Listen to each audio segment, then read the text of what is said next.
Hello friends, कैसे हो आप लोग। इस वीडियो में मैं आपको जो इन्फॉर्मेशन देने जा रहा हूं वो लोन से रिलेटिव है। इस वीडियो में मैं आपको बताऊंगा कि लोन क्या होता है, लोन कितने प्रकार का होता है, लोन को कैसे अप्लाई किया जाता है, लोन के लिए किन किन डॉक्यूमेंट्स की रिक्वायरमेंट होती है और लोन आपके लिए सही है या गलत है उसके बारे में, और लोन के जो टर्म्स होते हैं उनके जो शब्द होते हैं थोड़े से कॉम्प्लिकेटेड से, उसकी मैं पूरी जानकारी इस वीडियो में दूंगा। तो वीडियो को अंत तक देखिएगा।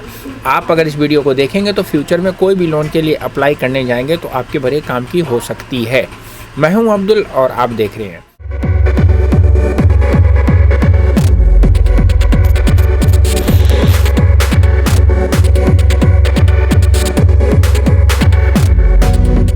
तो दोस्तों, हमारे देश में रहते हैं मिडिल क्लास वाले लोग, जिनको घर बनाने के लिए, बच्चों को शिक्षा देने के लिए, बिजनेस करने के लिए या शादी ब्याह करने के लिए, घूमने फिरने के लिए पैसों की ज़रूरत पड़ती है।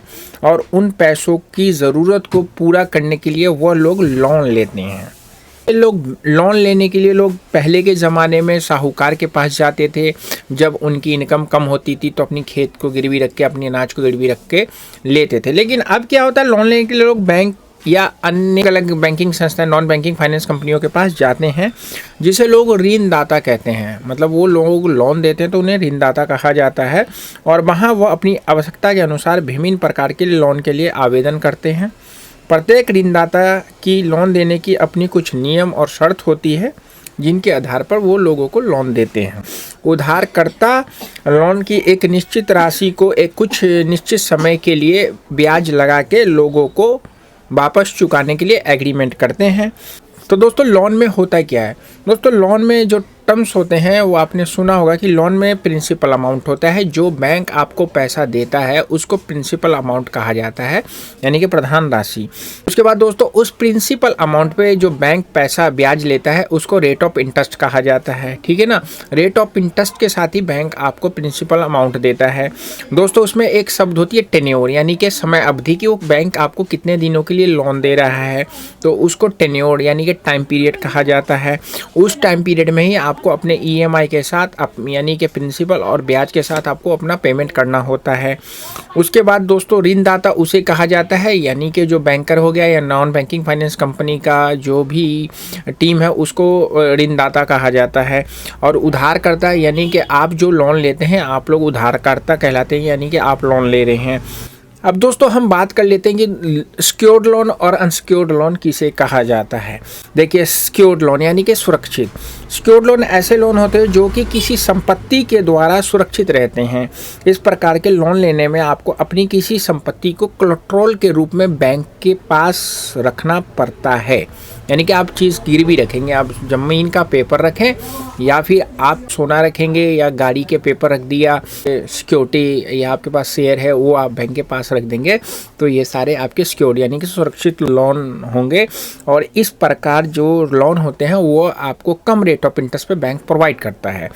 आपको ज़्यादा पैसे लेने हैं बैंक से, तो आपके पास मान लीजिए 1 लाख की संपत्ति है और बैंक के पास आप गिरवी रख देंगे तो आपको 80 से 90 हज़ार रुपये वो आपको लोन दे देगा। तो वो सिक्योर्ड जो संपत्ति होती है बैंक अपने पास रख लेता है और वो आपको प्रोवाइड कर देता है। दूसरा दोस्तों जो होता है अनसिक्योर्ड लोन होता है, उसमें आपकी कोई कोलेटरल नहीं होती है। ऐसे ऋण को जो बैंक देता है वो ज़्यादा रेट ऑफ इंटरेस्ट पे आपको देता है। और इसमें अब आपको कुछ गिरवी रखने की ज़रूरत नहीं है। आपकी वहाँ पे सैलरी देखा जाता है, आपकी सिविल देखा जाता है। बिजनेसमैन है तो आपका टर्नओवर, बैंकिंग वगैरह को देख के इस लोन को दिया जाता है। इस लोन में आपका पर्सनल लोन हो गया, एजुकेशन लोन हो गया, इस टाइप की कैटेगरी है, यह अनसिक्योर्ड लोन में आती है। बिजनेस लोन अनसिक्योर्ड और सिक्योर्ड दोनों में होता है। एजुकेशन लोन सिक्योर्ड अनसिक्योर्ड दोनों में होता है, लेकिन ज़्यादातर लोग इसको अनसिक्योर्ड कैटेगरी में लेना पसंद करते हैं। बात करते हैं कि दोस्तों लोन कितने प्रकार के होते हैं। तो दोस्तों, लोन जो हो 6 टाइप्स के होते हैं, लेकिन उनकी ब्रांचेस बहुत ज़्यादा होती है। जैसे पर्सनल लोन आपने सुना होगा, जब कोई व्यक्ति अपने निजी कार्यों को पूरा करने के लिए किसी बैंक या किसी वित्तीय संस्थान, नॉन बैंकिंग कंपनी से लोन लेता है तो इस प्रकार के लोन को पर्सनल लोन कहते हैं। पर्सनल लोन अधिकतर शॉर्ट टर्म के लिए होते हैं। Personal loan unsecured loan category के होते हैं, इसलिए इसमें ब्याज दर अधिक होती है। पर्सनल लोन लेने के लिए आपको कहीं जाने की ज़रूरत नहीं है। पर्सनल लोन के लिए आपको बैंकर या एग्जीक्यूटिव कोई भी आपको आपके घर या ऑफिस के आसपास मिल ही जाएगा। लोग इस लोन को शादी ब्याह, घर को ठीक करने के लिए या मेडिकल इमरजेंसी के लिए इस लोन को लेते हैं। दोस्तों उसके बाद होता है होम लोन। होम लोन क्यों लिया जाता है दोस्तों? जब कोई व्यक्ति अपना घर बनाने के लिए बैंक से लोन लेता है, वो होम लोन की कैटेगरी का लोन कहलाता है, उसे होम लोन कहा जाता है। अधिकतर होम लोन लॉन्ग टर्म के लिए ही बैंक देता है। होम लोन सुरक्षित लोन के अंतर्गत, यानी कि ये सिक्योर्ड लोन के अंदर आता है, इसलिए आपको अधिक मात्रा में धनराशि होम लोन के द्वारा प्राप्त कर लेते हैं और आपको टाइम भी ज़्यादा मिल जाता है। इसका जो ब्याज दर होता है वो कम होता है। इसका कारण होता है क्योंकि आप जो भी चीज़ ले रहे हो गिरवी या बंधक के रूप में ले रहे हैं, और तो सिक्योर्ड लोन है तो सस्ता होता है। उसके बाद दोस्तों आपने एजुकेशन लोन का भी सुना होगा। आप अपने बच्चों को पढ़ाने के लिए जो लोन लेते हैं वो एजुकेशन लोन होता है। जब कोई माता पिता विशेषकर अपने बच्चों को हायर एजुकेशन या फॉरेन में पढ़ाने के लिए लोन लेता है, उसमें एक विशेष कोर्स के लिए बैंक लोन देता है। लगभग सभी बैंक अपने ग्राहकों को एजुकेशन लोन प्रोवाइड करवाते हैं।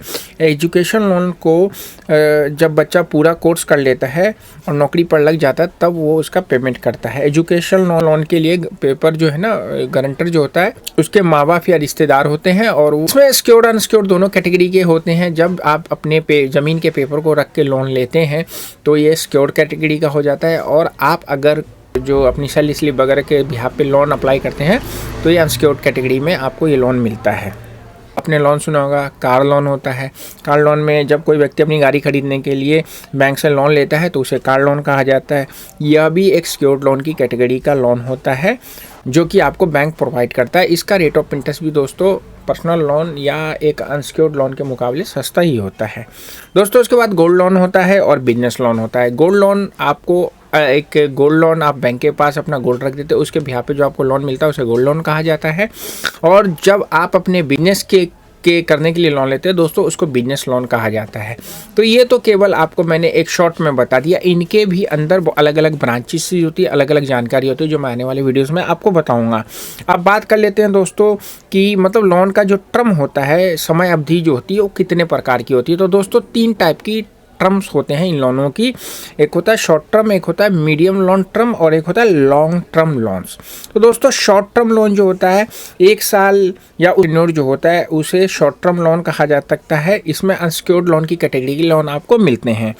मीडियम टर्म लोन जो होता है दोस्तों, इस प्रकार के लोन में पैसे चुकाने के लिए आपको 1 साल से लेकर 3 साल तक का टाइम दिया जाता है, और सिक्योर्ड अनसिक्योर्ड दोनों में यह कैटेगरी का लोन आपको मिलता है। दोस्तों लॉन्ग टर्म का जो लोन होता है, इस प्रकार के लोन 3 साल या 3 साल से अधिक के लिए मिलता है। यह केवल सिक्योर्ड टर्म के लोन होते हैं, जैसे कि होम लोन हो गया या कार लोन वगैरह हो गया, तो उसको लॉन्ग टर्म लोन्स बोला जाता है। दोस्तों लोन लेने का फ़ायदा क्या होता है? देखिए लोन लेने के जो फ़ायदे होते हैं वो बहुत सारे होते हैं। आपको अपनी ज़रूरत के हिसाब से बैंक पैसा प्रोवाइड कर देता है। अगर आप लोन लेने के लिए योग्य पाए जाते हैं तो 24 से 48 घंटे में बैंक आपकी राशि को आपके अकाउंट में ट्रांसफ़र कर देता है। लोन लेने में आपको फ्लेक्सिबिलिटी मिलती है। आप अपनी कमाई के आधार पर अपने टेन्योर को सेट करके EMI बनवा सकते हैं। आप अपनी आवश्यकता अनुसार विभिन्न प्रकार के, जैसे आपकी तनख्वाह है वैसे उस हिसाब से जितनी ज़रूरत है आप लोन के लिए अप्लाई कर सकते हैं। लोन लेने में आपका सिविल ठीक होता है। लोन लेने से अगर आप काम करते हैं तो आपकी हैसियत भी लोगों के सामने जाती है, तो उन्हें अच्छा लगता है कि हाँ ये बंदा अपने ज़िंदगी में अच्छा कर रहा है। तो दोस्तों कुछ अच्छाइयों के साथ कुछ बुराई भी होती है। तो यानी कि डिसएडवांटेज लोन के क्या हो सकते हैं? तो दोस्तों डिसएडवांटेज की अगर बात कर ले तो लोन को चुकाने में आपको अतिरिक्त ब्याज देना पड़ता है जो आपकी गाढ़ी कमाई से ही जाती है। समय पर लोन की राशि न चुकाने पर आपकी संपत्ति को बैंक एक्वायर कर सकता है, आपकी संपत्ति को नीलाम कर सकता है। तय समय के अंदर लोन की EMI न चुकाने पर आपको फ़ाइन देना पड़ता है, यानी कि आपकी ECS या EMI बाउंस होगी तो आपको ब्याज पे ब्याज लग जाएगा। पर्सनल लोन अगर आप लेते हैं तो आपको ज़्यादा ब्याज देना पड़ता है, और लोन लेने के दौरान उधारकर्ता को अनेक प्रकार के शुल्क भी देने पड़ते हैं, जैसे processing fees, service fees, late fees आपने अगर लोन ले लिया है तो मोराटोरियम फीस, अगर आप लोन लेने के लिए अप्लाई कर रहे हैं और आपका प्रोसेसिंग होने के बाद आपने इस महीने उस पैसे को डिस्बर्समेंट नहीं करवाया तो गैप इंटरेस्ट, ऐसे बहुत सारे चीज़ लोन में आपके लग जाते हैं। तो ये सारा चीज़ लोन में आपका एक्स्ट्रा खर्च के रूप में जाता है। बैंक से लोन लेने से पहले आपको किन किन बातों का ध्यान रखना चाहिए, आपको अगर नहीं पता है तो यह वीडियो मैंने बना रखी है। ये क्वेश्चन अगर आप करके बैंक से लोन लेंगे तो कम रेट ऑफ इंटरेस्ट पे आपको लोन मिलने के चांसेस बढ़ जाते हैं। अब दोस्तों, आप लोग लोन लिया कैसे जाता है? देखिए दोस्तों, लोन जो होता है आप ऑफलाइन और ऑनलाइन दोनों तरीके से ले सकते हैं। ऑफलाइन का मतलब क्या होता है? ऑफलाइन का मतलब होता है आप किसी बैंक में गए हैं या किसी एग्जीक्यूटिव के माध्यम से आप जब लोन अप्लाई करते हैं, वह बैंक या वो एग्जीक्यूटिव आपसे पेपर लेता है और उस पेपर को बैंक में जाके सबमिट करता है और आगे का प्रोसेस बैंक के माध्यम से होता है। तो उसे आप लोगों के लिए ऑफलाइन लोन कहा जाता है। अगर आप लोगों को किसी भी बैंक से ऑफलाइन लेना है, होम लोन लेना है, कार लोन लेना है, पर्सनल लोन लेना है, गोल्ड लोन लेना है या आपको बिजनेस लोन का प्लान है, तो आप इस नंबर पे आके हमारे माध्यम से भी आप इस लोन के लिए अप्लाई कर सकते हैं। हम लोग ऑल इंडिया में आप लोगों के लिए लोन सर्विस प्रोवाइड करते हैं। दोस्तों, ये तो हो गया ऑफलाइन। ऑनलाइन दोस्तों वो होता है कि आप किसी भी बैंक या किसी भी NBFC की होम पेज पर जाकर आप ऑनलाइन लोन के लिए अप्लाई करते हैं। वहाँ से आपके पास कॉल आता है और कॉल होने के बाद वो आपको एक लिंक प्रोवाइड करते हैं। उस लिंक में आप अपने डिटेल्स को डालते हैं, फिर वहाँ से वो अप्रूवल भेज के आपकी वेरिफिकेशन करते हैं। तो वह ऑनलाइन लोन अप्लाई करने का तरीका होता है। दोस्तों, जैसा कि आप लोगों को पता है कि रेपो रेट बढ़ने के साथ साथ आपका रेट ऑफ इंटरेस्ट बढ़ जाता है, लेकिन अगर आपका अच्छा सिविल होता है तो आप किसी भी एजेंट के माध्यम से लोन के लिए जब अप्लाई करते हैं तो आप अपने प्रोसेसिंग फ़ीस को, अपने गैप इंटरेस्ट को आप बेवफ करवा सकते हैं, माफ़ करवा सकते हैं। अगर आपको नहीं मालूम है कि कैसे ये सब होता है तो व्हाट्सएप पे ज़रूर आइए, हम आपको बताएंगे कि कैसे आप अपने PF को, गैप इंटरेस्ट को माफ़ करवा के कम से कम रेट ऑफ इंटरेस्ट पे लोन ले सकते हैं। अगर आप चाहें तो हमारे माध्यम से भी लोन करवा सकते हैं। तो दोस्तों, आशा करता हूँ आपको जो मैंने इस वीडियो में बताया कि लोन क्या होता है, लोन के फ़ायदे नुकसान, लोन कितने प्रकार के होते हैं, आपको सारी बात समझ में आएगी। कोई क्वेश्चन क्वायरी हो तो कमेंट ज़रूर लिखिएगा। चैनल पे नए तो सब्सक्राइब करके बेल बटन दबाइएगा ऐसी वीडियो को देखने के लिए। बैंकिंग फाइनेंस की या आप फंस गए कि डेट ट्रैप में, उससे निकलने की, कोई आपको बेवकूफ़ बना रहा है, कोई धोखा दे रहा है, तो ये सारी टॉपिक्स को हम इस चैनल पर कवर करते हैं। फॉलो करिए इंस्टाग्राम पे, फॉलो करिए फेसबुक पे और हमारे टेलीग्राम चैनल से जुड़ जाइए, तो वहाँ पे इंस्टेंट आपको सारी चीज़ों के बारे में पता चलता रहेगा। मिलते हैं फिर नेक्स्ट वीडियो में। रखिए अपने शत का ख्याल दोस्तों, क्योंकि जान है तो जहान है।